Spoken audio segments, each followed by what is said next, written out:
안녕하십니까? 책 읽는 밤 달빛지기입니다. 오늘도 천일야화 59번째 밤 이야기를 이어나가겠습니다. 그러자 조금 전에 말했던 아가씨가 다시 말했습니다. 우리 모두는 당신이 착한 분이라는 걸 알고 있어요. 행여 우리 사이에 질투심을 일으키지 않을까 염려하여 그렇게 사양하고 계신 것도 잘 알고요. 하지만 그러실 필요가 없습니다. 우리 중 한 사람이 운 좋게 선택된다 하여도 다른 사람들이 시샘하는 일은 없을 테니까요. 왜냐하면 우리 사이에는 이미 약조가 되어 있기 때문입니다.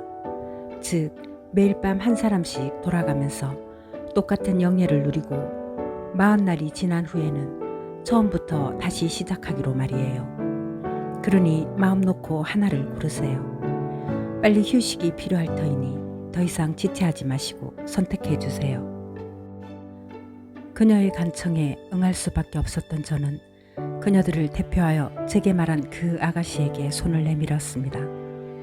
그녀는 제 손을 잡았고 그렇게 손을 맞잡은 우리는 다른 아가씨들의 인도를 받아 화려한 궁실에 들어갔습니다. 다른 아가씨들은 우리 둘만 남겨놓고 각자의 방으로 물러갔습니다. 다음날 아침 제가 잠에서 깨어나 옷을 입기가 무섭게 39명의 아가씨들이 어제와는 다른 모습으로 몸단장을 하고 저의 궁실에 몰려들었습니다. 그녀들은 아침 인사를 하고 내 몸 상태가 괜찮은지 물어보았습니다. 그러고 나서는 저를 욕실에 데려가 직접 몸을 씻겨주면서 제가 사양하는데도 불구하고 그곳에서 갖가지 봉사를 해주었습니다. 그렇게 목욕을 마치고 욕실에서 나오자 거기에는 어제보다 훨씬 호사스러운 의복이 준비되어 있었습니다. 우리는 거의 하루 종일 식탁에서 시간을 보냈습니다. 이렇고 잘 시간이 되자 그녀들은 또다시 함께 있을 여인 한 명을 고르라고 간청했습니다. 하지만 아가씨, 이런 똑같은 이야기를 반복하면 몹시 지루하실지 모르겠습니다. 저는 이런 식으로 매일 밤 한 명씩 잠자리를 같이 하며 이 40명의 아가씨와 1년을 보냈고 이 관능적인 삶은 근심의 그림자 한 점 없이 행복하게만 흘러갔다는 사실을 말씀드리고자 합니다. 그런데 1년이 지나자 뜻밖의 일이 벌어졌습니다. 아침에 저의 궁실을 방문한 40명의 아가씨들이 평소처럼 명랑한 낯으로 저의 안녕을 묻는 대신 조용하기만 했고 얼굴은 온통 눈물로 젖어 있었던 것입니다. 그녀들은 한 사람씩 제게 다가와 볼에 입을 맞춘 후 말했습니다. 안녕, 사랑하는 왕자님. 이제 안녕. 이제 우리는 헤어져야 합니다. 그녀들이 눈물을 흘리는 모습은 저의 마음을 아프게 했습니다. 저는 왜 이리 모두들 괴로워하며 무엇 때문에 우리가 헤어져야 하는지 설명해 달라고 간청했습니다. 그리고 이렇게 덧붙였습니다. 나의 예쁜 아가씨들이여, 제발 부탁이요. 여러분을 위로해 드릴 방도가 있는지 혹은 내가 여러분을 도와드릴 수 있는지 가르쳐 주시오. 하지만 그녀들은 정확한 답은 주지 않고 다만 이렇게 말했습니다. 차라리 우리가 만나지 않았더라면 얼마나 좋았을까요? 사실 지금까지 여러 기사님들이 영광스럽게도 저희를 방문해 주셨어요. 하지만 왕자님만한 기품과 부드러움과 명랑함과 장점을 지니신 분은 없었습니다. 이제 당신이 없으면 우리는 어떻게 살아야 할지 막막하군요. 이 말을 마치고 그녀들은 모두 서럽게 흐느껴 울었습니다. 나의 사랑스러운 아가씨들이여, 저는 다시 말했습니다. 제발 더 이상 나를 애타게 하지 말고 어서 괴로움의 원인을 말해보시오. 아, 그녀들은 대답했습니다. 당신과 헤어져야 한다는 사실, 이것 말고 우리가 괴로워해야 할 이유가 또 있겠어요? 아마 우리는 영원히 못 보게 될지도 몰라요. 하지만 왕자님께서 우리를 꼭 다시 보고 싶어 하시고 이를 위한 충분한 절제력을 지니고 계신다면 다시 만나는 것도 불가능한 일만 아니지요. 아가씨들, 제가 말했습니다. 대체 무슨 말씀들인지 하나도 이해할 수 없소이다. 좀 더 명확하게 설명해 주시오. 좋아요. 말씀드리죠. 그녀들 중 하나가 말했습니다. 우리 모두는 왕의 딸인 공주들입니다. 왕자님께서 보셨다시피 모두들 이곳에서 즐겁게 지내고 있지요. 그런데 저희는 매년 40날 동안 이곳을 떠나 있어야 합니다. 구체적으로 밝힐 수는 없지만 우리가 반드시 해야 할 어떤 의무를 위해서죠. 그러고 나서 우리는 이 성에 돌아온답니다. 그런데 어제가 바로 한 해가 끝나는 날이어서 오늘 우리는 왕자님을 떠나야 합니다. 그래서 우리가 그리 괴로워하는 것입니다. 하지만 떠나기 전에 왕자님께 이 성 전체의 열쇠들을 모두 맡기고 가겠습니다. 이 중에는 특히 100개의 문을 열 수 있는 100개의 열쇠들이 있는데 그 문들 안에는 왕자님의 호기심을 채워드리고 우리가 없는 동안 적적함을 달래드릴 것들이 가득 있답니다. 하지만 왕자님과 우리 자신을 위해 말씀드리거니와 황금으로 된 문은 절대 열지 말아주세요.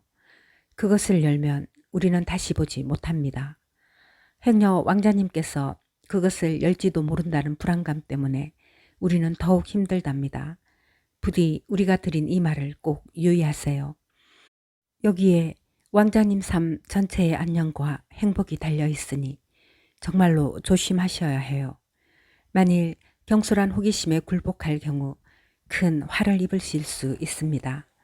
그런 과오는 범하지 마셔서 40날 후에 저희에게 다시 뵐 수 있는 기쁨을 주시길 바랄 뿐입니다. 사실 우리가 이 황금문 열쇠를 가져갈 수도 있어요.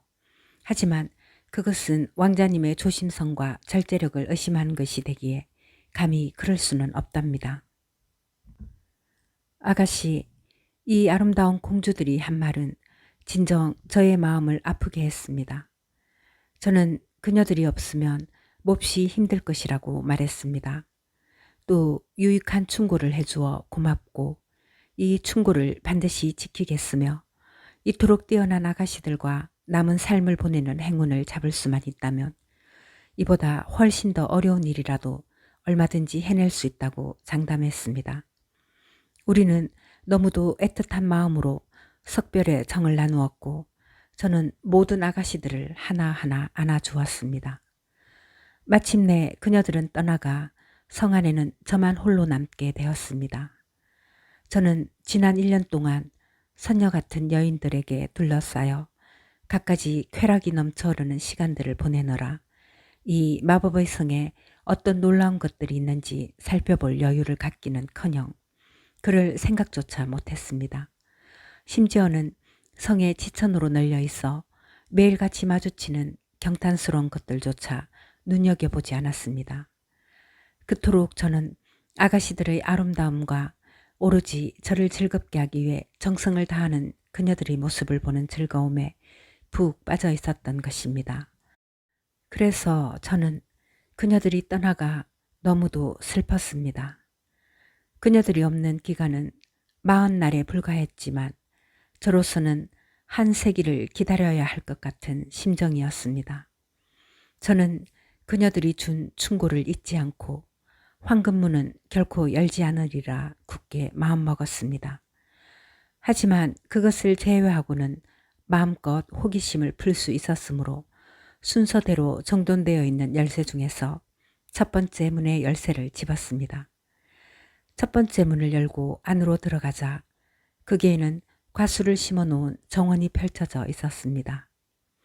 우주 전체를 뒤져보아도 이에 비교할 만한 것을 찾지 못할 만한 그런 놀라운 정원이었습니다. 우리 종교가 약속하는 사후의 낙원이라 한들 이보다 뛰어나지는 못할 거라고 저는 생각합니다. 기막히게 배치된 나무들이 이루는 질서와 조화, 이름도 알 수 없는 수백 가지 과일들의 풍성함과 다양함, 그 신선함과 아름다움, 이 모든 것들이 저의 눈을 황홀하게 했습니다. 여기서 빠뜨리고 넘어갈 수 없는 점이 하나 있는데 이 감미로운 정원에는 매우 특이한 방식으로 물이 공급되고 있다는 사실입니다. 정원 전체에 거미줄처럼 연결된 물 도량들은 너무도 정교하고 적절하게 배치되어 있어서 새순을 뻗고 꽃을 피우기 시작하는 나무들의 뿌리에는 매우 풍부한 양을, 과실을 맺기 시작하는 나무들에는 그보다 적은 양을, 과실이 커지고 있는 나무들에는 좀 더 적은 양을, 그리고 과실이 적당한 크기에 이르러 익어가고 있는 나무들에는 더 적은 양을 공급해주고 있었습니다. 게다가 이 과실들의 크기는 우리네 정원에서 볼 수 있는 보통 과실들보다 훨씬 컸지요. 또 도랑은 이미 과실이 완전히 익은 나무들에게는 썩지 않고 계속 그 상태로 보존될 만한 적당한 습기를 유지해주고 있었습니다. 너무나도 아름다운 이 장소는 아무리 찬탄을 거듭하며 보고 또 보아도 실정이 나지 않았습니다. 만일 다른 방들에도 이에 못지않은 굉장한 것들이 있을 거라고 생각하지 않았더라면 결코 거기서 나오고 싶지 않았을 것입니다.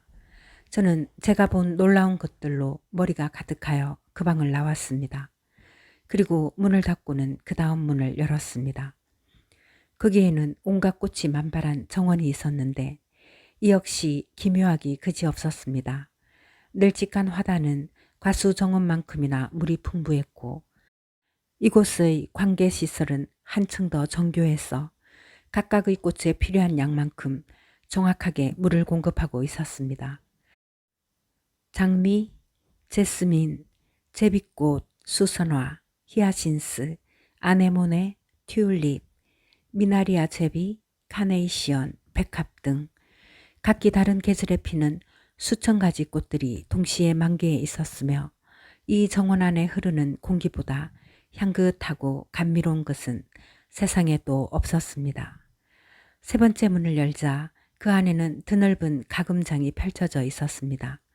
바닥에는 다채로운 색채의 결고운 희귀한 대리석들이 포석으로 깔려 있었고 세 장은 단향과 알로에 나무로 지어져 있었습니다.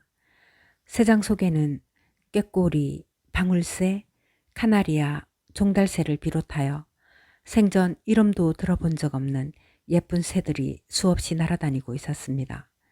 먹이와 물을 담는 항아리는 가장 진귀한 백옥과 만호로 만든 것들이었습니다.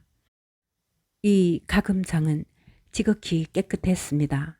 그 규모로 보아 이처럼 청결히 관리하려면 적어도 100명의 인원은 필요할 터인데 이 안에는 아무도 없다는 사실이 기이할 정도였습니다.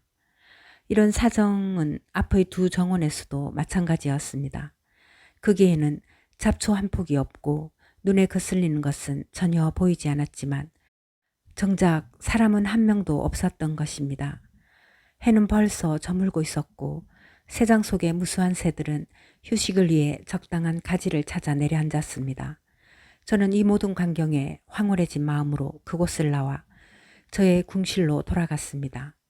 그 다음 날들도 황금문을 제외한 다른 문들을 차례로 열어봐야겠다고 생각하면서 말입니다. 이튿날 물론 저는 네 번째 문을 열어보려고 달려나갔습니다. 전날 본 것들이 제 눈을 황홀하게 해주었다면 이날 본 것은 제 마음을 터질 듯한 기쁨으로 채워주었습니다.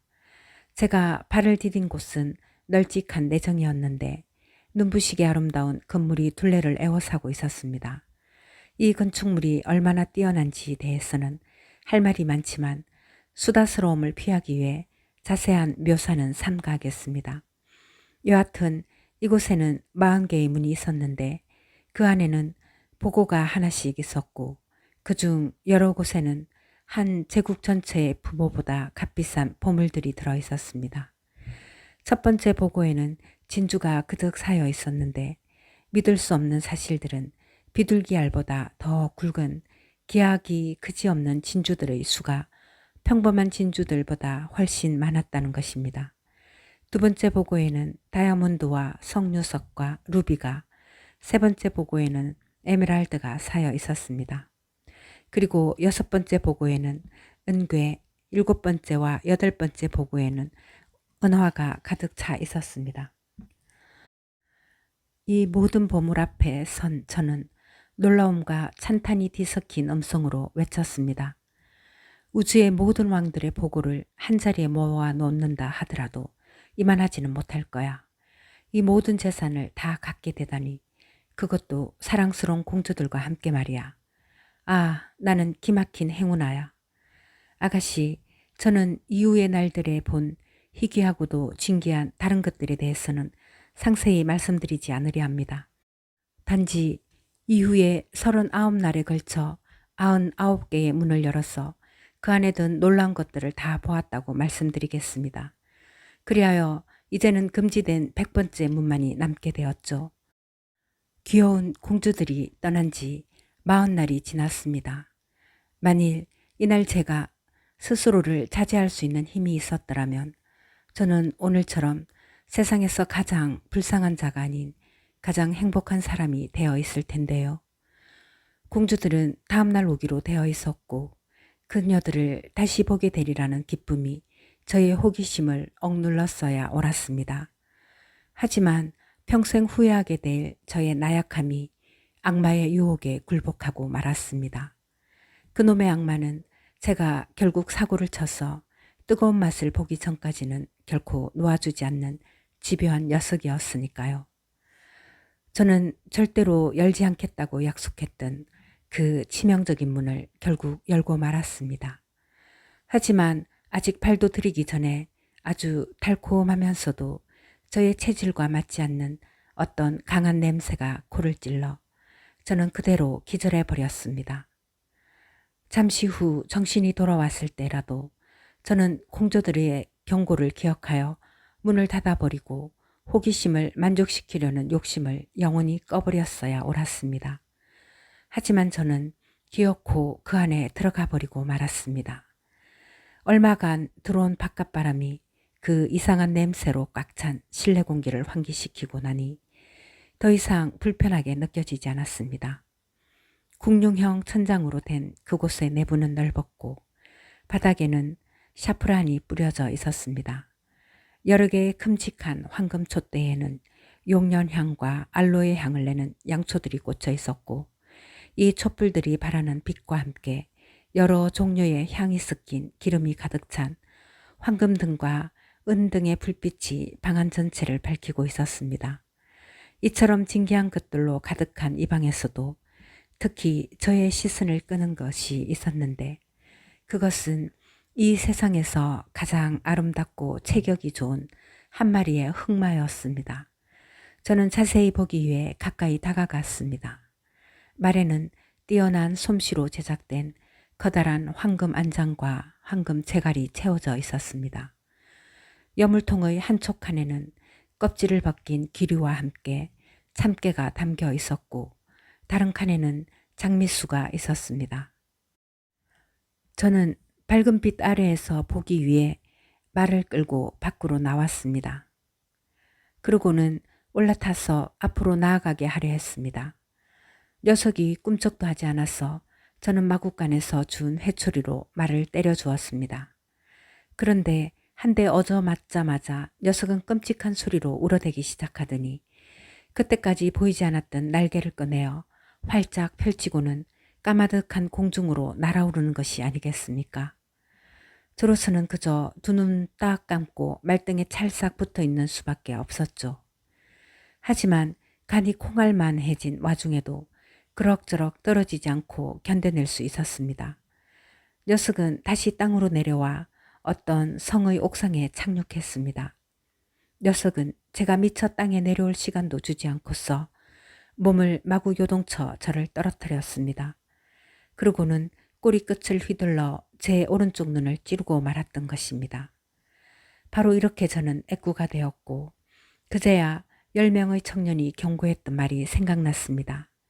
말은 다시 하늘로 올라 사라져버렸습니다. 저는 스스로 자초한 불행에 괴로워하며 몸을 일으켜 너무나도 아픈 한쪽 눈을 손으로 누른 채 옥상 위를 걸었습니다. 아래층으로 내려가 보니 어떤 방이 나왔는데 그곳은 제게 낯설지 않은 곳이었습니다. 가운데의 낮은 좌단을 중심으로 10개의 좌단이 원형으로 배치되어 있는 이 방은 바로 제가 로크에게 납치되기 전에 머물렀던 그 성의 응접실이었던 것입니다. 10명의 애꾸 청년은 응접실에 없었습니다. 하지만 좀 기다리고 있자 먼저 노인이 들어오더니 잠시 후에 그들도 도착했습니다. 그들은 제가 돌아온 것에 대해서도 애꾸가 된 것에 대해서도 별로 놀라는 것 같지 않았습니다. 참으로 유감입니다. 그들이 제게 말했습니다. 우리는 다른 식으로 당신의 귀환을 축하해주고 싶었는데 말입니다. 하지만 당신의 불행을 초래한 것은 우리가 아닙니다. 여러분을 탓해서는 안 되겠지요. 제가 대답했습니다. 이 불행은 제가 자초한 것이며 모든 잘못은 제게 있습니다. 그러자 그들은 다시 말했습니다. 만일 같은 처지의 사람을 보는 것이 불행에 대한 위안이 될 수 있다면 우리를 보고 위안을 삼으시구려. 당신에게 일어난 모든 일이 우리 모두에게도 일어났으니까요. 우리 역시 1년 동안 온갖 쾌락을 맛보았습니다. 공주들이 집을 비웠을 때 황금문을 열지 않았더라면 지금도 똑같은 행복을 누리고 있었겠지요. 당신은 우리보다 현명하지 못했어요. 그래서 똑같은 형벌을 받게 된 거죠. 우리는 당신도 함께 지내며 우리가 하는 고행을 함께 했으면 하는 마음이에요. 앞으로 얼마나 더 계속해야 될지 우리 자신도 모르는 이 고행을 말이죠. 하지만 일전에 말씀드렸다시피 당신을 받아들일 수는 없군요. 그러니 여기서 나가서 바그다드의 궁정으로 가세요. 거기 가면 당신의 운명을 결정해 줄 분을 찾을 수 있을 것입니다. 저는 바그다드까지 가는 길을 덮고서 그들과 헤어졌습니다. 그리고 오는 도중에 수염과 눈썹을 밀어버리고 탁발성에 옷을 걸쳤습니다. 그 후 지금까지 아주 오랜 시간을 걸어왔지요. 마침내 오늘 저녁 이 성에 도착했고 성문에서 저처럼 외지에서 온 이 두 탁발성을 만났던 것입니다. 우리는 서로가 모두 애꾸라는 사실에 크게 놀랐지요. 하지만 지금까지 이 공통적인 불운에 대해 이야기를 나눠볼 기회가 없었습니다. 단지 아가씨들 집에 찾아와 구조를 요청할 시간밖에 없었던 거지요. 그리고 아가씨들은 너그러운 마음으로 저희를 받아들여 주셨던 것입니다. 세 번째 탁발성 이야기를 마치자 조베이드가 새 탁발성에게 말했습니다. 자, 세 사람 모두 자유의 몸입니다. 이제 가고 싶은 곳으로 가세요. 하지만 탁발성 중 하나가 대답했습니다. 아가씨, 호기심 많은 우리를 용서해 주세요. 우리는 아직까지 말씀하시지 않은 이 세 분의 이야기를 듣고 싶답니다. 그러자 아가씨는 칼리프와 제상, 자파프와 메스루프 쪽으로 몸을 돌렸습니다. 그녀는 아직 그들의 진정한 신분을 모르고 있었으므로 이렇게 말했습니다. 자, 이제 당신들의 이야기를 할 차례예요. 시작하세요. 지금까지 항상 세 사람의 대변인 역할을 해온 자파르가 이번에도 대답했습니다. 아가씨의 명예에 순종하기 위해서는 우리가 이 집에 들어오기 전에 이미 했던 말을 반복하는 수밖에 없군요. 우리는 모두들 상인들입니다. 이곳 바그다드에 장사를 하러 왔고 가져온 물건은 우리가 묵고 있는 칸의 창고에 있지요. 우리는 이 도시에 사는 어떤 상인의 집에서 다른 상인들과 저녁 식사를 했습니다. 상인은 진수성찬과 그윽한 포도주를 대접한 후에 남녀 춤꾼, 가수, 악대사 등을 불렀습니다. 그렇게 춤판을 벌이고 시끄럽게 놀아대자 그 소리에 야경꾼들이 들이닥쳤고 모였던 사람 중에 일부를 체포했습니다. 다행히 우리는 빠져나올 수 있었지요. 하지만 시간이 너무 늦어 칸의 문이 닫혀버린지라 우리는 갈 곳이 없어졌습니다. 그런데 우연히 이 거리를 지나가다 여러분들이 함께 즐기는 소리를 듣고 문을 두드릴 생각을 하게 된 것입니다. 자, 아가씨, 이상이 아가씨의 명예에 순종하기에 우리가 해드릴 수 있는 이야기의 전부입니다. 이 말을 듣고 난 조베이드는 어떻게 해야 할지 망설이는 듯 했습니다. 이를 눈치챈 새 탁발승은 자신들에게 보여준 관대함을 이 상인에게도 베풀어 달라고 간청했습니다. 좋아요. 그녀가 소리쳤습니다. 그렇게 하겠어요. 은혜란 모든 사람에게 똑같이 베풀어 주어야 하니까요. 당신들을 용서합니다. 하지만 조건이 있어요. 모두들 지금 당장 이 집에서 나가주세요. 그리고 어디든지 원하는 곳으로 떠나세요.